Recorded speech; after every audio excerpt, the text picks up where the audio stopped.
신바람 사연 아파트. 오늘의 사연 시작하겠습니다. 안녕하세요. 연애 기간만 6년. 어떻게 보면 제 젊은 청춘을 전부 함께한 남자친구와 최근 본격적으로 결혼 이야기가 오가게 되었습니다. 6년 연애하는 동안 결혼 이야기가 없다가 이제서야 나온 이유는 남자친구가 끝내 공무원 시험에 합격했기 때문이에요. 남자친구가 연애 시작할 때부터 공무원 준비를 하던 건 아니었습니다. 연애 시작했을 때 남자친구는 중소기업 다니고 있는 회사원이었어요. 저는 학교를 졸업하고 막 취직 준비를 시작한 시기였고요. 생각처럼 일이 풀리지 않아 본의 아니게 취직 준비에만 2년에 가까운 시간을 보냈는데 그때 남자친구가 저한테 정말 잘해줬어요. 당시 제가 자격증 공부며 이래저래 시간이 많이 부족했다 보니 아르바이트로 벌어봐야 고작 생활비 정도였거든요. 그 덕에 남자친구한테 밥 한 번 사주기는커녕 일주일에 한 번 만나는 데이트 비용조차 보태기가 힘들었어요. 취직 준비 막바지에 이르러서는 솔직히 말해서 데이트 비용은 한 푼도 내지 않았습니다. 그게 너무 눈치가 보여서 취직할 때까지는 그냥 한 달에 한두 번 정도만 만나자고 했었죠. 남자친구는 자기가 좋아서 만나는 건데 부담 가질 것 없다. 근심 걱정과 스트레스를 떠안고 있는 것보다 이런 식으로 풀어주는 게 더 취직에 도움이 될 거다 하면서 저한테 잘해줬습니다. 주변 사람들이 그런 사람이 또 어디 있냐고. 요즘 세상에 멀쩡한 사람 만나는 것도 힘든데 좋은 사람 만난 걸 복 받은 줄 알라는 식으로들 이야기했죠. 하지만 중소기업 다니면서 최저시급 조금 넘는 만큼 벌고 있던 걸 알고 있다 보니 고맙기도 했지만 한편으로는 미안한 마음이 더 컸습니다. 아무튼 그렇게 연애 시작한 지 2년 반 만에 저는 결국 취직에 성공을 했습니다. 이름만 들어도 다들 알만한 그런 대기업까지는 아니었지만 남자친구가 다니는 회사와 비교하면 대우가 훨씬 좋은 곳이었습니다. 제가 취직에 성공했을 때 연봉이 이미 직장생활 3년 차인 남자친구가 받던 연봉보다 1,500만 원이 더 높았거든요. 첫 월급 타면 부모님 선물도 선물이지만 그간 저를 위해 물심양면 노력해준 남자친구한테 먼저 좋은 선물이라도 하나 해줘야겠다고 생각했어요. 남자친구도 좋은 회사 취직된 거 축하한다며 같이 기뻐해줬는데 문제는 그 이후로 남자친구가 조금씩 변하기 시작한 데 있었습니다. 자격지심 비슷한 게 생겼거든요. 그동안 남자친구 도움을 받아왔던 것도 있고 취직 전까지 데이트하는 동안 데이트 비용 몇 번 낸 적도 없었으니까 한동안은 남자친구 데이트 비용 걱정 없이 제가 전부 낼 생각이었습니다. 그런데 오히려 남자친구가 데이트 비용을 평소보다 더 내기 시작했어요. 그나마도 취직 전에는 데이트 끝나고 나서 커피 한 잔 정도는 제가 사곤 했었는데 그때보다 몇십 배는 여유로운 지금에 와서는 제 돈으로 커피 한 잔도 못 사게 하더라고요. 이유가 뭔가 했더니 제가 좋은 회사 취직했으니 이렇게라도 하지 않으면 제가 떠날 것 같아서 그런다는 말도 안 되는 소리를 해왔습니다. 다른 것보다 어이가 없었어요. 생각지도 않은 속 터지는 소리를 하고 있었으니까요. 연애만 하고 말 거면 제 돈 한 푼 안 쓰고 자기 돈으로 다 해주겠다는데 더할 나위 없이 좋은 소리처럼 들리겠지만 남자친구한테 받은 게 많았으니 제가 좋은 회사 취직했다고 해서 당장 헤어질 계획부터 세운 적 없었거든요. 오히려 그간 받아온 거 이젠 내가 여유가 생긴 만큼 더 해줄 차례다 생각했죠. 그때 당시에는 결혼까지 생각한 적 없지만 혹시나 나중에 결혼을 할 수도 있는 거고 사람 일은 모르는 거잖아요. 그렇게 생각해보면 당장 좋은 선물 받고 내 돈 한 푼 안 쓰는 것보다 남자친구가 단돈 1,000원이라도 수중에 더 가지고 있는 게 맞다고 생각했기도 하고요. 결혼 이야기까지는 하지 않았지만 나한테 돈 안 쓴다고 해서 헤어질 생각이 있는 게 아니니 걱정 말라고 몇 번을 더 말했더니 그제서야 남자친구도 조금 정신을 차린 듯 보였어요. 그러던 중 남자친구가 난데없이 직장을 그만두었다는 사실을 말해왔습니다. 갑자기 멀쩡히 잘 다니던 회사는 왜 그만뒀느냐 물었더니 평생을 다녀봐야 저와 벌이 차이가 절대 줄어들지 않을 만큼 미래가 없는 회사라 그만뒀다는 소리를 하더라고요. 그래도 이직할 거면 회사 다니면서 준비해도 되는 거 아니었냐 따지니 이직을 하려는 게 아니라 공무원 시험을 준비하겠다고 하더군요. 공무원 벌이가 별로라고들 하지만 그건 호봉수 낮을 때나 그렇지. 알아보니까 나중 가서 연차수 쌓이고 승진하고 그러면 웬만한 중견기업 수준으로 받는다더라고 하더라고요. 거기에 수당에 공무원 복지, 잘릴 일 없이 안정적인 데다가 연금까지 생각하면 제가 다니는 직장 못지 않을 거라며 자기 결정을 존중해줬으면 좋겠다고 하대요. 그렇게 남자친구는 공무원 공부를 시작했습니다. 제가 취직 준비할 때 남자친구가 제 곁을 지켜줬으니 저 또한 기다려주는 게 당연하다 생각했지요. 시험 준비하는 남자친구 뒷바라지를 해줬다고까지 하긴 뭐하지만 적어도 남자친구가 공부하는 동안 데이트 비용은 대부분 제가 번 돈으로 내게 되었어요. 공부한다고 한 달에 두세 번 데이트하는 게 전부였다 보니 그렇게 부담스러운 수준은 아니었습니다. 남자친구도 제가 취직 준비할 때 똑같이 대부분의 데이트 비용을 부담했으니 그걸 가지고 생색을 낼 것도 없다 생각했습니다. 남자친구가 공무원 시험에 합격함에 있어서 대부분의 돈은 남자친구 부모님 주머니에서 나왔던 거였죠. 아무튼 3년 뒤 남자친구는 끝내 공무원 시험에 합격했어요. 그런데 합격하고 나서 주변 사람들한테 마치 제가 자기 뒷바라지를 해줘서 시험에 합격했다는 것처럼 이야기를 하고 다니더라고요. 빌빌거리던 지가 저 때문에 용됐다 이런 식으로 말이에요. 솔직히 공무원이 잘릴 걱정 없고 연금까지 생각하면 나쁜 건 아니지만 당장 월급이 중소기업 다닐 때 비해서 비약적으로 올라간 것도 아니고 벌이 자체는 그 나물의 그 밥인데 용됐다고 할 정도는 아니라고 생각하거든요. 그래도 연애할 때부터 항상 저한테 뭐 하나라도 더 해주고 싶어 안달이 나 있던 사람이고 제 속 한 번 썩인 적도 없던 사람이었으니 거기에 주변 사람한테 늘 제 덕분에 인생 풀렸다고 말하고 다니고 결과적으로는 당당하게 공무원 시험 합격도 한 사람이잖아요. 연애도 길게 했고 서로 나이도 나이였던지라 얼마 전부터는 결혼 이야기가 나오기 시작했습니다. 저는 남자친구의 청혼을 받아들였어요. 그간 공무원 준비한다고 당장 모아놓은 돈 하나도 없는 건 알지만 일단은 안정적인 직장을 갖게 되었다 보니 돈 문제로 결혼을 한 해 만에 할 이유는 없다고 생각했습니다. 딱 하나, 저한테만큼은 정말 저희 부모님 다음으로 잘해주는 사람이었으니 결혼하면 적어도 다른 일로 제 속을 썩힐 일은 없겠다고 생각했거든요. 그런데 정말 결혼은 일륜지대사라는 말이 실감이 나는 게 꼭 둘이서만 좋다고 해서 결혼이 성립되는 게 아니더라고요. 남자친구를 저희 부모님께 먼저 소개시켜줬어요. 저희 부모님께서도 멀쩡히 다니던 회사 때려치고 죽어라 공부해서 공무원 시험 합격한 열정과 성실함을 높게 사셨고 연애 초반에 저한테 잘해주던 것도 알고 계셨으니 남자친구를 꽤나 마음에 들어 하셨어요. 그렇게 결혼 허락을 받았고 이번엔 제가 남자친구의 어머님께 인사를 드리러 갔습니다. 그런데 남자친구가 저를 대하는 것과는 전혀 다르게 남자친구 어머니는 아들이 공무원이 되었다는 사실 하나만으로 콧대가 잔뜩 높아져 있더군요. 남자친구 어머니가 땡전 한 푼 없는 아들 데려가 준다고 제 앞에서 벌벌 기는 걸 원한 건 아니지만 아들이 얼마나 대단한 사람이라고 장가 보내기 아까워하는 게 눈에 다 보였어요. 그러고서는 난데없이 내 아들도 나도 너 때문에 아주 요 몇 년간 안 해도 될 생고생을 했다고 하시더라고요. 다짜고짜 그게 무슨 말인가 싶었죠. 무슨 말이 하고 싶었던 건가 이야기를 들어보니 남자친구가 저와 연애 초반에 데이트 비용 대느라고 빚까지 졌다는 사실은 알고 있느냐고 말을 하더라고요.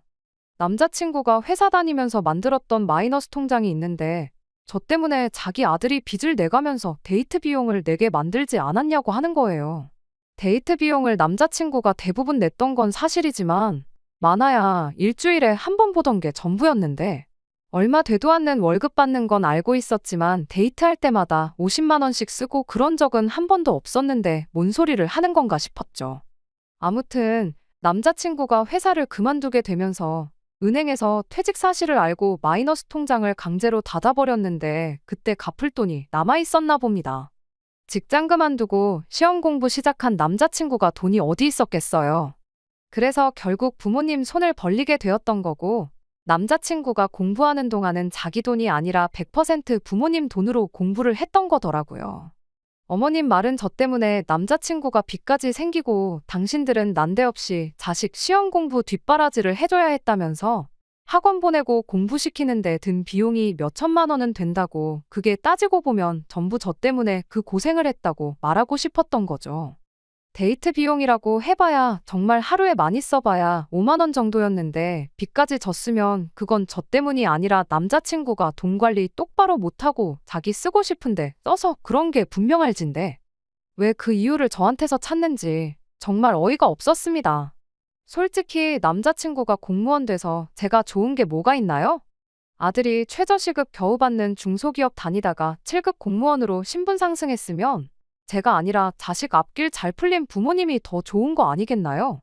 남자친구가 잘 풀린 게 저 때문이라고 생색 같은 거 내고 싶진 않았지만 따지고 보면 아들이 잘 풀린 데에는 제 덕도 조금이나마 있는 것이기도 한데 그런데 자꾸 본전 이야기 하면서 심지어 자식이 결혼할 사람이라고 처음 소개시킨 자리에서 여태까지 들인 돈이 있으니까 이제는 회수를 할 차례라고 말을 꺼내는 게 어이가 없었습니다. 그러면서 성의 표시를 얼마나 하는지 보겠다면서 남들 보는 눈 부끄럽지 않게 예단을 준비하라고 하는 거예요. 이제 막 저희 집에 결혼 허락받고 양가상견례는커녕 제가 처음 인사드리는 자리에서 저에 대한 다른 질문이 아니라 예단 얼마까지 해올 수 있느냐를 물어오는 게 맞나 싶은 생각이 들었어요. 그렇게 연애하는 동안 저 없으면 못 산다. 너에게 어울리는 사람이 되겠다 부르짖던 남자친구는 누가 봐도 어이없는 상황에서 꼼짝도 못하고 어머님이 하는 말만 듣고 눈만 멀뚱멀뚱하면서 가만히 있더라고요. 연애 초반에 남자친구가 무리했던 거 알고 그간 그렇게 해준 게 고마워서 그동안 만나면서 데이트 비용 다 제가 냈어요. 결혼 이야기 나왔을 때 당장 남자친구 모아놓은 돈 한 푼도 없는 상황인 것도 알고 있었고 그걸 가지고 문제 삼을 생각 추호도 없었습니다. 말씀드렸던 대로 사람 하나만 보자 이 생각이었어요. 어쨌든 저도 남자친구 공부하는 동안 직장 생활 열심히 하면서 모아둔 돈이 상당했고 그 돈은 다 우리가 결혼하고 정착하는데 사용해도 아깝지 않다는 생각까지 가지고 있었고요. 그런데 결혼 비용은 당신들이 여지껏 아들 공부시킨 데 들인 돈이면 충분히 쓸 만큼 썼다고 하면서 하나도 지원 안 해줄 거라고 하더라고요. 그 와중에 당장 제가 모은 돈에 대출 끼고 집을 구하게 생겼는데 신혼집을 매매로 구한다면 또 집 명의는 공동명의로 해야 한다고 하는 거예요. 여전히 저에 대해 묻는 질문은 하나도 없었고 계속 돈 이야기만 하면서 본전 이야기를 하더라고요. 그런 이야기는 제가 지금 답변 드릴 수는 없는 이야기라 말씀드리고 자리에서 일어났습니다. 남자친구가 집까지 바래다 준다고 했는데 기분이 많이 상해서 혼자 집으로 돌아왔어요. 저희 어머니께서 오늘 어땠냐고 궁금해 하시길래 이러저러한 일이 있었다 자초지종을 이야기했더니 어머니께서도 아무리 그래도 그건 아닌 것 같다고 일단 양가 어른들끼리 만나서 그 자리에서 다시 이야기를 해보자고 제안을 하셨습니다. 그렇게 양가 상견례가 진행이 되게 되었고 남자친구 부모님께서 장소를 섭외하신다고 하시어 저희가 그쪽까지 찾아갔습니다. 그런데 도착했더니 상견례 장소가 백반집이더라고요. 으리으리한 한옥 스타일의 고급 한정식 집을 기대한 건 아니지만 백반집은 좀 경우에 어긋나는 것 같았어요. 부모님도 많이 당황하신 눈치였고 이럴 줄 알았으면 그냥 제가 장소를 알아볼 걸 그랬다는 생각이 들었습니다. 그런데 남자친구 부모님이 분위기 파악도 못하고 아들 나랏일하게 만든다고 등골이 빠질 뻔했는데 예단도 안 해온다고 하고 우리도 돈을 아껴야 하지 않겠냐고 대놓고 무안을 주시더라고요. 어머님 말씀에 꼼짝도 못하던 남자친구도 방금 발언은 지나치다고 생각했는지 그래도 여기가 동네에서 소문난 제육볶음 맛집이라고 설명을 해주는데 그 말이 더 기분이 나빴습니다. 그래서 제가 이 결혼은 다시 생각해봐야겠다고 하고 저희 부모님 모시고 자리에서 일어났어요. 그런데 남자친구 어머니가 한다는 말이 공무원 사위 보기 싫으시냐고 하면서 아들이 합격하고 나니까 아주 동네방네서 선자리가 들어온다고 아들이 저랑 꼭 결혼하고 싶다고 해서 져주는 척 나와준 건데 아주 며느리 될 사람도 그렇고 사돈들도 그렇고 경우가 없는 거 아니냐 하는 거예요. 평소에 심약해서 파리 한 마리도 제대로 못 잡으시는 저희 어머니가 자리에 있던 쌈야채를 남자친구 어머니 얼굴에 뿌리면서 경우가 없는 게 누구냐고 아주 아들 가지고 장사할 생각에 정신이 나가도 너무 나간 거 아니냐고 주제 파악 좀 하라고 쏘아붙이시더라고요. 똥이 더러운 거 알고 피하는 거잖아요. 괜히 거기서 더 크게 싸워봤자 똑같은 사람 되는 것 같아서 어머니 뜯어말려서 백반집 밖으로 뛰쳐나왔습니다. 남자친구가 헐레벌떡 쫓아와서 죄송하다고 사과하고 무릎 연골이 닳도록 싹싹 빌기 시작하는데 아버지께서 남자친구한테 그래도 여태까지 내 딸한테 잘해준 거 봐서 이만큼만 하고 넘어가는 거라고 다음엔 국물도 없을 줄 알라고 하고 뒤도 안 돌아보고 집으로 돌아왔습니다. 그리고 그날 저녁에 아주 전화기가 멈추지가 않더라고요. 전화 받아보니 남자친구가 어머니한테는 잘 이야기할 테니 제발 자비를 베풀어 달라고 하더라고요. 그러면서 하는 말이 연애는 결혼이랑 다르지 않은 거 알지 않냐고 묻는 겁니다. 그러면서 이제 내가 공무원까지 됐는데 나랑 결혼 안 할 거야? 하고 묻더라고요.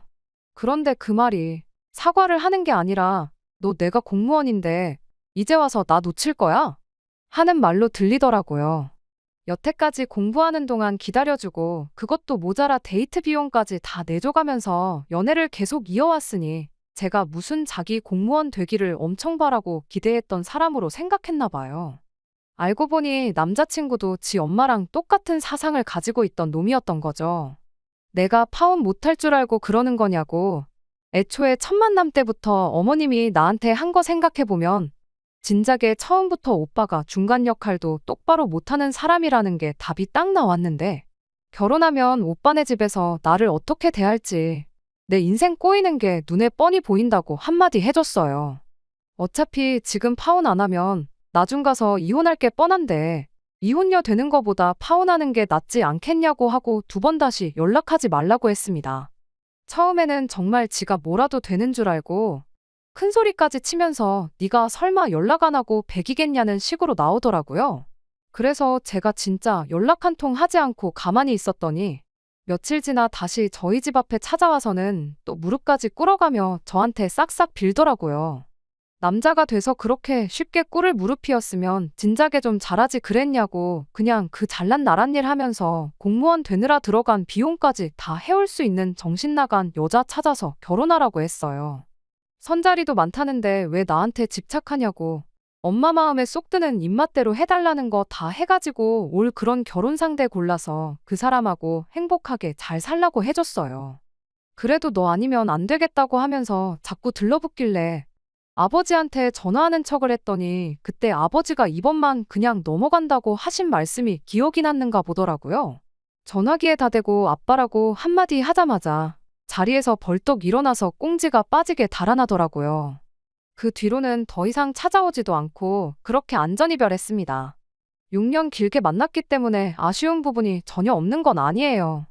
그렇지만 지금 보여준 공무원 부심 갑질은 빙산의 일각일 뿐이라고 생각해요. 억지로 결혼해서 더러운 꼴 더 볼 바에 이렇게 빠르게 결단 내리고 헤어진 게 오히려 잘한 일이라고 생각합니다. 2번째 사연입니다. 어디서부터 이야기를 시작해야 할지 모르겠네요. 남편과 처음 연애를 시작했을 때 세상 참 좁다는 말이 괜히 있는 게 아니라는 걸 새삼 느꼈어요. 남편 핸드폰 사진첩을 보다가 낯이 익은 사람이 한 명 보이더라고요. 당시에는 남자친구였던 남편이 너 우리 누나랑 아는 사이냐고 물어봤을 때 엄청 놀랐습니다. 제 신우가 다른 사람도 아니고 제가 다니던 전 직장에서 저한테 일을 가르쳐준 사수였거든요. 제가 첫 직장에 입사했을 때 저보다 2년 입사 선배였던 신우가 제 사수가 되어 저한테 실무를 가르쳐줬어요. 그 회사에서 1년 정도 고생하다가 저는 어떻게 기회가 닿아서 동종업계 중에서도 규모가 가장 큰 회사에 다니던 회사보다 훨씬 좋은 조건으로 스카웃 제의를 받게 되어서 이직을 했었습니다.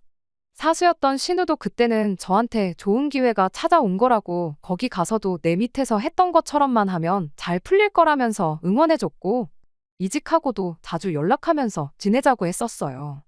남편과 처음 만난 연애 초기에도 저한테 여전히 신우의 연락처가 있긴 했지만 그때는 이미 신우와 연락이 끊긴 지 오래였습니다.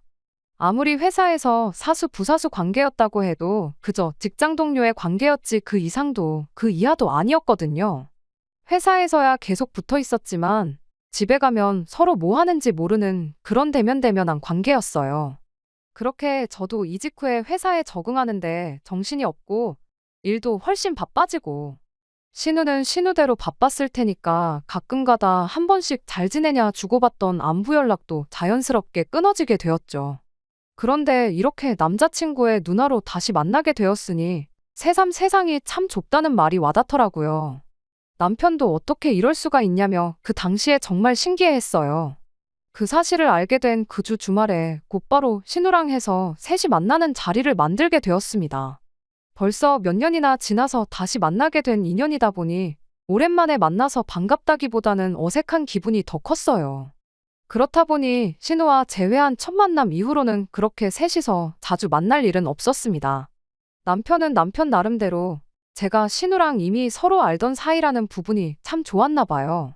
같이 회사를 다닐 시절에도 1년이라는 시간을 같이 보냈지만 말씀드린 대로 신우와는 직장 동료 그 이상도 그 이하도 아닌 관계였기 때문에 둘 사이에 큰 문제도 없었으니 말이죠. 아무튼 그 이후로 몇 달 지나지 않아서 남편이 제게 결혼하자고 청혼을 해왔습니다. 저의 조건이나 그런 거 하나도 보지 않고 남편이 저에게서 가장 좋게 봤던 건 자기 가족? 특히 신우와도 좋은 관계로 지낼 수 있는 사람이라는 부분이었대요. 가족 아끼고 챙기는 건 당연한 일이기에 그때는 그 말에 그렇게 크게 의미 부여를 하지 않았습니다. 결혼 준비 시작하면서 시부모님께 처음 인사를 드리러 가게 되었던 날에 기분이 그렇게 좋지만은 않았었어요. 시부모님 댁에 직접 인사를 드리러 갔으니 신우도 그 자리에 있었어요. 그런데 시어머니도 제가 신우와 직장 선후배 사이였다는 걸 미리 알고 계셨어서 그런지 시어머니가 저를 아직도 신우 부하 직원 정도로 생각하시는 것 같더라고요. 신우가 저한테 일을 잘 가르쳐준 덕분에 지금 다니는 회사에 이직해서 편하게 일을 하고 있는 것처럼 말하시는 거예요. 실무에 대해서는 신우가 저에게 인수인계를 해준 부분은 맞지만 어쨌든 저는 첫 직장 들어가기 전부터 이쪽 업계에 대해 관련 자격증 취득부터 해서 준비해온 것들이 한두 가지가 아니었고 신우한테 일 배우면서도 부단히 노력했기 때문에 이직은 순전히 저희 노력의 결실이나 마찬가지였거든요. 그런데 그걸 다 신우 덕분이라고 싸잡아서 이야기하니 기분이 썩 좋지만은 않았습니다. 하지만 또 그 자리에서 그게 아니라고 다 제가 잘나서 그렇게 된 거라는 식으로 말하기에는 겸손하지 못하다, 개구리, 올챙이적 생각 못한다. 이런 이야기가 나올 게 뻔했고 그냥 좋은 게 좋은 거라고 생각해서 대충 맞장구를 쳐줬습니다. 그런데 또 신우 부하 직원이었다고 하니까 제 급여도 지금 신우가 받는 정도 받겠거니 생각하고 별것 아닌 것처럼 생각하더라고요. 여자가 벌면 얼마나 버냐면서 결혼하고 나면 우리 아들이 회사 나가서 일하는데 신경 쓸 일 없게 일 그만두고 살림이나 하라는 식으로 우리 아들 아침밥은 꼭 챙겨 먹이라는 둥 쓸데없는 소리를 하시더라고요. 다행히 남편이 얼굴이 새빨개져서는 시어머니한테 그게 아니라고 하면서 제 연봉이 얼마인지 공개를 해줬습니다. 제가 자기보다 돈 훨씬 더 잘 번다고요. 남편 말이 반은 맞고 반은 틀린 게 저는 아무래도 남편보다 직장생활 한 경력이 훨씬 더 기니까 당장은 제가 월급이 더 많은 건 사실이에요. 하지만 앞으로 남편도 승진하고 그러면 제 벌이 따라잡는 건 시간 문제일 테고 나중 가서는 비슷해지거나 더 높아질 수도 있는 부분이었으니까요. 아무튼 제 벌이가 더 좋다는 사실을 알고서는 시어머니도 조금 민망하셨는지 우리 딸하고 똑같은 일 한다길래 비슷하게 버는가 했더니 그게 아니로구나 하면서 웃어넘기시는데 오히려 그 말이 신우를 더 민망하게 만들었던 것 같습니다. 그 이후로는 시어머니도 집에서 살림이나 해라 그런 말 쏙 들어갔고요. 결혼을 준비함에 있어서는 그렇게 어려운 일은 없었습니다. 남편은 모아놓은 돈에 시댁지원금 해서 돈 얼마를 해오기로 했고 저도 친정에서 시댁에서 그만큼 해준다는데 우리도 똑같이 해야 하지 않겠느냐 하시면서 같은 금액을 지원해 주셨어요. 그래서 어쩌다 보니 반반 결혼을 하게 되었는데 제가 모아놓은 돈이 남편이 모아놓은 돈보다 많았다 보니 그 돈은 고스란히 남게 되었습니다. 피차 둘 다 직장인이기 때문에 누구 하나가 돈 관리하기보다는 생활비 똑같이 내고 나머지는 각자 알아서 관리하자는 이야기가 나와서 그 돈은 제가 관리하게 되었네요. 진짜 문제는 결혼 후부터 시작되었습니다. 결혼 전에 실언에다가 그냥 지나쳐가듯 나온 거라 생각했던 시어머니의 말이 사실은 진심이었던 거예요. 신혼 때부터 그러신 건 아닌데 언젠가부터 저한테 네가 아무리 돈을 잘 벌고 그래도 결국 애 태어나고 하면 우리 아들이 먹여 살린다. 아들 말 들어보니 음식 하나 제대로 할 줄 아는 것도 없는 것 같은데 지금부터 회사로 출근하지 말고 시부모님 집으로 출근해서 살림하는 것부터 배워라 하시더군요. 돈 그만큼 벌었으면 충분히 번 거 아니냐. 며느리 된 도리로 시부모한테 손주를 안겨줘야 당신들 노후에 손주 돌보며 커가는 모습 보는 재미도 있지 않겠느냐 하면서요. 저는 아이가 태어나게 되더라도 일 그만둘 생각 없고 살림만 하는 전업주부가 되고 싶은 마음도 없거든요. 살림이야 저 돈 잘 벌고 남편 돈 잘 버는데 필요할 때마다 사람 써서 하면 되는 거 아니겠냐 했어요. 손주 크는 재미로 사시겠다길래 아이 태어나면 봐주실 거냐 물으니 그 말에는 대답도 못 하시더라고요. 비슷한 대화 주거니 받거니 하다가 결국 시어머니랑 한바탕 했네요. 사사건건 말대꾸하면서 대들은 거 저도 잘한 거 하나 없는 거 알지만 그렇다고 제 인생과 미래를 이렇게 해라 저렇게 해라 시모 입맛에 맞출 수도 없었으니 아무리 제가 며느리라지만 어쩔 수 없는 상황이었습니다. 남편이 중간 역할을 어느 정도 해주긴 했지만 아무래도 시어머니와 저 두 사람 사이의 문제다 보니 어느 한쪽 편을 제대로 들지 못해 잘 해결되지는 못했어요. 그래서 시댁과는 거리를 두고 지내게 되었습니다. 돈 관리 따로 한다고 하더라도 명절 때나 어버이날 같이 당연히 챙겨야 하는 날에는 저도 아끼지 않고 용돈은 보내드렸습니다. 다만 시댁의 왕래는 하지 않았어요. 좋은 일 하고 싫은 소리 듣고 싶지도 않았고 남편도 중간에서 난감해 보이니 남편만 시댁으로 가고 저는 친정으로 가고 그런 식으로 하고 있었습니다. 솔직히 중간에서 고생하는 남편한테는 미안한 말이지만 왕래 없이 지내는 그때가 오히려 저한테는 속이 편했습니다. 그렇게 반년 정도가 지나 얼마 전에 시어머니한테서 연락이 왔습니다. 긴히 나눌 이야기가 있다고 하시면서 좀 보자고 하시는데 그동안 연락은커녕 제 안부조차 묻지 않으시던 분이 난데없이 긴히 나눌 이야기라니 안 좋은 촉이 들기는 했습니다. 그래서 남편한테 혹시 시어머니가 또 일 그만두고 아이 가져라 뭐 그런 식의 이야기를 꺼내시려고 부르시는 거라면 그 자리에는 나가지 않겠다고 이야기했는데 남편은 그런 거 아니라고 한번 가보자고 하더라고요. 그걸 보니 남편은 뭔가 알고 있는 눈치였어요. 그런데 아무리 물어봐도 어머니가 직접 말씀하신다는데 내가 미리 알려줄 수는 없지 않느냐 하면서 저한테 미리 알려주지 않더라고요. 그렇게 숨기는 걸 보니 시어머니가 혹시 저한테 마음을 다시 여시려고 하는 건가 하는 기대도 살짝 들었습니다. 그런 기대를 한 제가 바보였지요. 시댁에 도착하니 공기가 무거운 게 제가 기대한 것과는 전혀 반대의 상황이 찾아올 것 같다는 느낌이 딱 들었습니다. 가장 먼저 들은 소식은 신우가 이번에 결혼을 하게 되었다는 이야기였어요. 설마 제가 시댁과 연 끊고 지낸다고 신우 결혼식에도 가지 않을까 해서 결혼식은 참석하라고 말씀하실 줄 알았는데 그게 아니더군요. 신우가 다 늦어서 가는 결혼이다 보니 남자 쪽에서 요구하는 게 많다는 말을 꺼내면서 아무래도 우리가 신우 신혼집을 해줘야겠다고 하시는 거예요. 그 말을 왜 굳이 저를 불러서 하시는지 안 좋은 촉이 자꾸 들더라고요. 대뜸 저한테 뒤로 꽁쳐놓은 돈이 얼마 정도 있다는 걸 알고 있다 듣자 하니 결혼할 당시부터 가지고 있던 돈이라는데 그 돈을 말 한마디 없이 혼자 챙겼다지 하면서 신우 집 해줄 돈이 모자라니 그 돈을 좋은 말로 할 때 내놓으라고 하는 겁니다. 반년 만에 불러서 한다는 말이 겨우 그것밖에 없었는지 애초에 신우 결혼을 제 돈으로 시키겠다고 드는지부터가 어이가 없어서 제가 왜 그걸 내놓아야 하냐고 되물었습니다. 한다는 말이 결혼 전에 제가 가지고 있던 돈이 많이 남아있던 걸 미리 말해줬으면 남편한테 줬던 결혼지원금을 주지 않고 그 돈으로 신우 시집을 보냈으면 됐을 거 아니냐면서 저보고 욕심이 험하다고 어떻게 아무 말도 없이 그 큰 돈을 혼자 챙기려고 했냐고 하는 겁니다. 그 돈을 지원해 주셨으니까 제가 친정에서 똑같이 지원금을 받아온 거 아니겠냐고 그 덕에 돈이 남은 건데 제가 돈을 숨기기는 뭘 숨긴 거냐고 따져 물었어요. 그랬더니 신우 이야기를 꺼내면서 신우가 불쌍하지도 않냐고 하면서 그렇게 신우 거를 다 뺏어가면 좋냐고 갑자기 화를 내시는 겁니다. 방금 설명드렸지 않냐고 제가 신우 걸 뭘 가져가서 뺏어갔다는 말을 하시냐고 했더니 제가 몰랐던 사실을 하나 말해주더군요. 제가 첫 직장에서 이직을 할 때 신우도 제가 지금 몸담고 있는 회사로 이직을 준비하고 있었다고 합니다. 시모가 하는 말은 제가 그 회사에 들어가게 된 것이 신우가 갔어야 할 자리를 제가 가져간 거 아니냐고 돈 잘 버는 직장도 뺏어가고 결혼지원금도 뺏어갔다고 우기는 거였어요. 신우가 능력이 모자라서 이직을 못한 게 왜 제 탓이냐고, 그리고 저는 이직을 한 게 아니라 회사에서 직접 헤드헌팅이 들어와서 옮겨간 거 모르시냐고, 저도 조금 심한 말로 맞대응을 했어요. 그랬더니 시모는 신우가 저한테 일을 다 잘 가르쳐주고 그 회사에 들어갈 수 있게 밑바탕을 만들어줬다는 거예요. 마음씨 착한 신우가 저한테 양보를 해줬기 때문에 제가 그 회사에 들어간 거고, 그 착한 신우 아니었으면 지금 제가 가지고 있는 그 돈이 존재했겠냐는 말도 안 되는 어깃장을 부리더군요.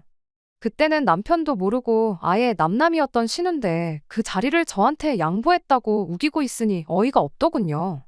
심지어 얼마 전까지는 돈이 다 뭐냐고 하면서 일 그만두고 살림 배워 애나 키우라고 하던 사람이 큰 돈 필요할 일 생기니까 억지를 부리면서 제 돈을 어떻게든 가져가려고 하니, 제가 설령 진짜 신우 덕분에 이직을 했다 하더라도 그 돈을 주고 싶은 마음이나 생기겠나요? 그 돈은 절대로 드릴 생각 없다고 딱 선을 그었습니다. 그러니 이제는 돈똥거리면서 그렇게 돈이 좋으면 돈이랑 결혼하지, 우리 딸 인생 망쳐놓고 두 남매 이간질을 하려고 하느냐고 하는 겁니다. 좋은 며느리감 들어온다고 해서 기대했더니 우리 아들 밥도 제대로 못 얻어먹고 다니는 거 보면 당신 속이 아니라고 하면서 울부짖으시더군요. 시모가 그러고 있으니 남편도 그 상황에서는 중간 역할이 아니라 시모 편을 들더군요. 아니, 애초에 제가 가지고 있는 돈에 대해서 시모가 알고 있는 걸 보면 시모 편을 들은 게 아니라 애초부터 남편은 제 편이었던 적이 한 번도 없던 걸 수도 있겠네요. 제가 돈 얼마 보내줬던 게 노력이라고 할 수는 없지만 결국 시가족은 시가족이고 남보다 조금 더 가까운 남이라는 사실은 변함이 없더라고요. 남편도 중요한 순간에는 자기 가족 챙기는 남이나 다름없는 사람이었고요. 그래서 결혼할 때 주신 거 다 돌려드리겠다고 했습니다. 당신 아들도 필요 없으니 도로 가져가라고 했어요. 어차피 결혼할 때 반반 결혼했고 돈도 각자 관리하고 있으니 마침 나누기도 편하지 않냐고, 계산할 것도 없으니 반 가져가라고 했어요. 아들 줬던 돈으로 신우부터 결혼시키고 아들한테는 끼니 때마다 삼시세끼 다 챙겨주는 새며느리 찾아서 이어주던가, 그게 안 될 것 같으면 어머님이 직접 챙겨주시면 되겠다고 하고 말았습니다. 자리에서 일어나면서 저는 어머님이 원하는 대로 일하고 결혼할 테니까 아무쪼록 돈 관련된 거 빨리 정리해서 쓸데없는 데다가 시간 끌게 만들지 말아달라고 부탁하고 자리에서 일어났습니다. 그리고 그 길로 짐 싸서 친정으로 갔어요. 친정 부모님도 처음엔 많이 놀라시기는 했지만 그런 날강도 같은 집구석이 다 있냐고 하면서 남보다도 못한 식가족 받들어 모시면서 돈 뜯기며 살 필요 없다고 그냥 이혼하라고 하시더군요. 그렇게 결혼 2년 만에 저는 이혼하게 되었네요. 친정에서 지낸 지도 며칠 지났는데 시댁에서는 아무런 연락이 없더라고요. 빨리 돈 준비해서 쓸데없는데 시간 끌지 말자고 시모한테 연락을 했는데 시모가 우물쭈물하면서 저한테 사과를 하더라고요. 아무래도 나이 차서 오래 혼자였던 신우가 엮인 일이다 보니 자기가 옳은 판단을 하지 못한 것 같다고 미안하다고요. 그런데 그게 제 귀에는 며느리 얻어서 아들 뒷바라지 시키고 손주 재롱 떠는 거 보면서 편안한 노후를 보내려고 했는데 졸지의 아들은 이혼당하고 늦게 시집가는 신우 눈에 안 찬다고 사돈될 집구석에 아들 이혼시켜서 받은 돈까지 다 가져다 바치게 생겼으니 엄청 손해보는 기분이었나 봅니다.